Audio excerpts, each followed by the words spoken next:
আসসালামু আলাইকুম সবাইকে। কেমন আছে সবাই? এই দেখো তোমাদের ইরাম দোল খাচ্ছে। ইরামের এরকম দোলনা অনেক পছন্দ। এই দোল খাওয়া ইরামকে কে শিখাইছে জানো? ইরামের ছোট মামা।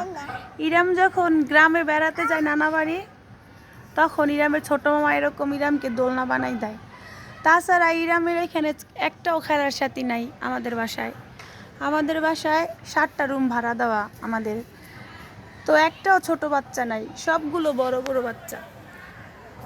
তো ইরামের একমাত্র খেলার সাথে ইরামের মা। এই যে ইরামকে দোলনা বানাই দিছি, বিকালবেলা সে দোল খাচ্ছে।